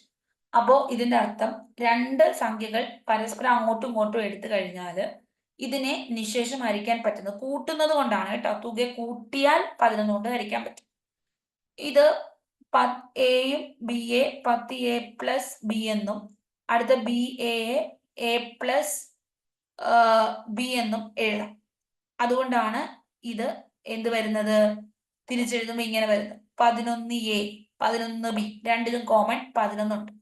ഇനി ഇത് കുറച്ചു എന്നാണെങ്കിലോ, 2 സംഖ്യകൾ പരസ്പരം എഴുതി ആദ്യ സംഖ്യയോട് കുറച്ചു അല്ലെങ്കിൽ അതിന്റെ കുറച്ച സംഖ്യ ഏതുമായി നിശേഷം ഹരിക്കാൻ പറ്റും?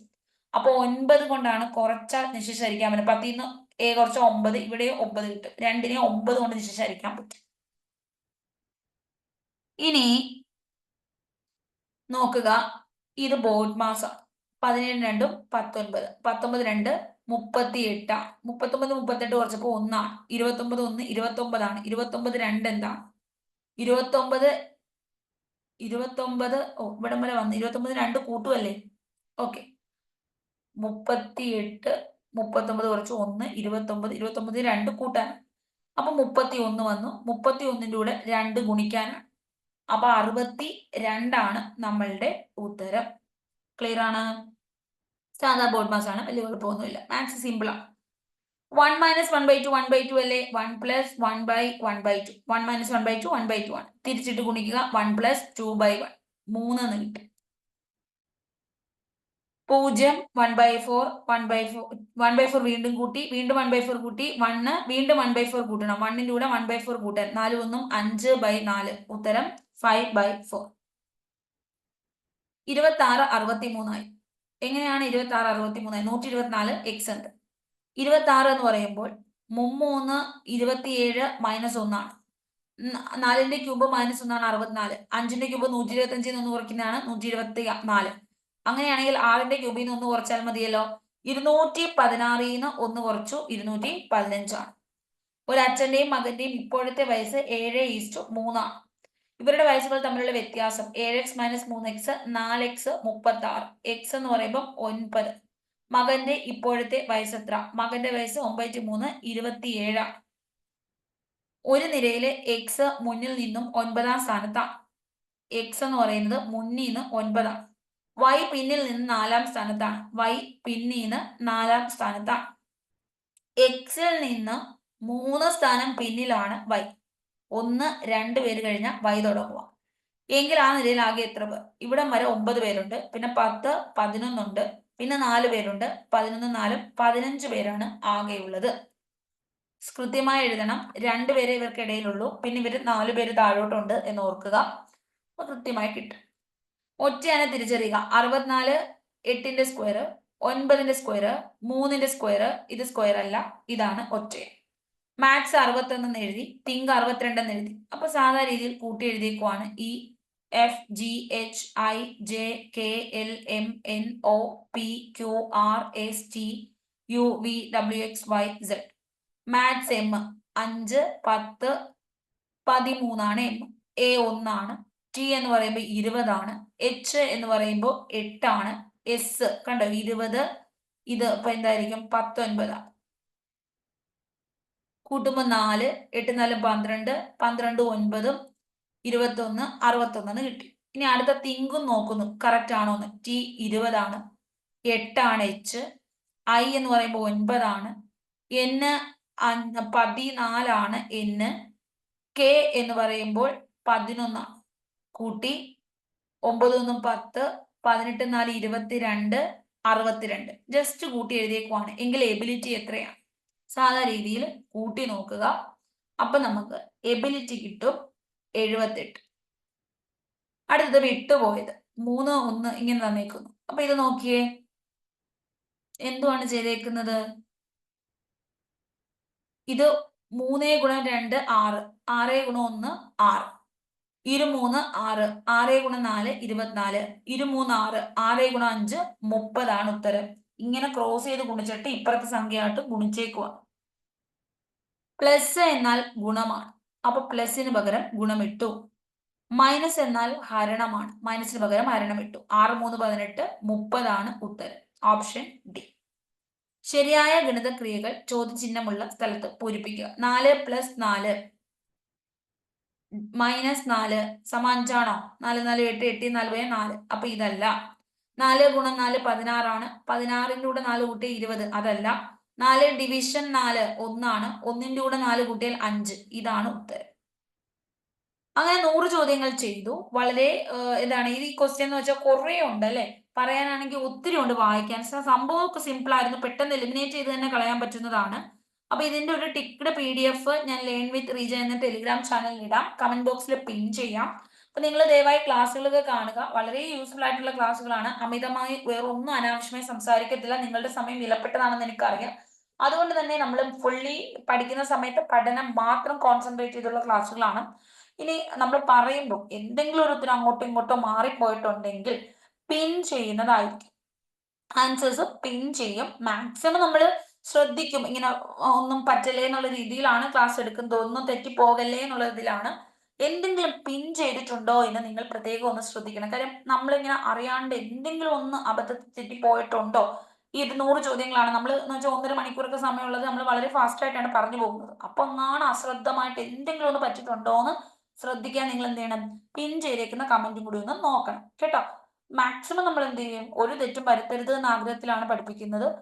പക്ഷേ അബദ്ധത്തിൽ പറ്റിപ്പോയാൽ നിങ്ങളൊന്ന് പിൻ ചെയ്ത് നോക്കണം. കമന്റിൽ കുട്ടികൾ കമന്റ് ചെയ്യും തെറ്റിട്ടുണ്ടെങ്കിൽ, അപ്പൊ ഞാനത് വെരിഫൈ ചെയ്തിട്ട് പെട്ടെന്ന് തന്നെ പിൻ ചെയ്യുന്നതാണ്. ഓക്കെ, അപ്പൊ മാക്സിമം ഒരു തെറ്റില്ലാണ്ട് പഠിപ്പിക്കാനാണ് എനിക്കും ആഗ്രഹം. മാക്സിമം നമ്മൾ ശ്രദ്ധിക്കുന്നുണ്ട്. പിന്നെ അബദ്ധത്തിൽ പറ്റിയാലുള്ള കാര്യമാണ്, ദയവ് ചെയ്ത് പിൻ ചെയ്തത് കൂടി നോക്കണം. കാരണം നമുക്ക് ഒരു മാർക്ക് തെറ്റി പോകരുത്, അതിന് വേണ്ടിയിട്ടാണ്. അപ്പോ ലേൺ വിത്ത് റിജ എന്ന ടെലിഗ്രാം ചാനലിൽ ഇതിന്റെ ടിക്ഡ് ആൻസേഴ്സ് ഉണ്ട്. 2024 ക്വസ്റ്റ്യൻ പേപ്പേഴ്സ് എല്ലാം നമ്മൾ സോൾവ് ചെയ്ത് പ്ലേലിസ്റ്റിൽ ഇട്ടിട്ടുണ്ട്.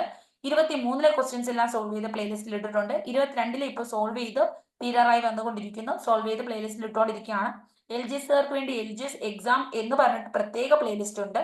അതിനകത്ത് എക്സാംസ് എല്ലാം നിങ്ങൾക്ക് വേണ്ടി മാത്രമുള്ളതാണ്, നിങ്ങളുടെ മെയിൻ ക്വസ്റ്റ്യൻസ് ആണ്. അത് പ്രത്യേകം നോട്ട് ചെയ്ത് പഠിക്കുക. അതിൽ കറണ്ട് അഫയേഴ്സിന്റെ പ്ലേലിസ്റ്റിൽ നിന്ന് കറണ്ട് അഫയേഴ്സ് നിങ്ങൾക്ക് പഠിക്കാം. അതിൽ LDC കാർക്ക് വേണ്ടിയിട്ടൊക്കെ ഞാൻ കറണ്ട് അഫയേഴ്സ് എക്സാം അനുബന്ധിച്ച് കുറെ ക്വസ്റ്റ്യൻസ് അവർക്ക് എന്താണ് മാരത്തോൺ സെക്ഷൻസ് ഒക്കെ ചെയ്തിട്ടുണ്ട്. അപ്പൊ ആ സെക്ഷൻസ് നിങ്ങൾക്കും പഠിക്കാം. കാര്യം ഫാസ്റ്റ് ആയിട്ട് കുറെ GKയും കുറെ കറണ്ട് അഫയേഴ്സും വരുന്ന ഒരു സെക്ഷനാണ്. അതിനകത്ത് ഇംഗ്ലീഷ് മലയാളം ഒന്നും പറയുന്നില്ല. അപ്പൊ ഫാസ്റ്റ് ആയിട്ട് കുറെ എന്താണ് കറണ്ട് അഫയേഴ്സും GKസും നിങ്ങൾക്ക് കിട്ടും. അപ്പൊ ആ സെക്ഷൻസ് കൂടി LGS കാർ പഠിച്ച് ഇപ്പോഴേ വെക്കുക. ഈ LDCയുടെ സെക്ഷൻ എക്സ്പ്ലെയിൻ ചെയ്തപ്പോൾ ഞാൻ ഒത്തിരി അനുബന്ധ ഫാക്ടേഴ്സ് ഒക്കെ പറഞ്ഞിട്ടുണ്ട്. അത് മാത്രമായിരിക്കും LGS എക്സാമിന് ചോദിക്കുന്നത്. അപ്പൊ thank you so much. Next ക്ലാസ്സിൽ വീണ്ടും കാണാം. നിങ്ങളുടെ അഭിപ്രായം അറിയാൻ താല്പര്യമുണ്ട്, നിങ്ങൾ കമന്റ് ചെയ്യുക. നെക്സ്റ്റ് ക്ലാസ്സിൽ വീണ്ടും കാണാം. ബൈ.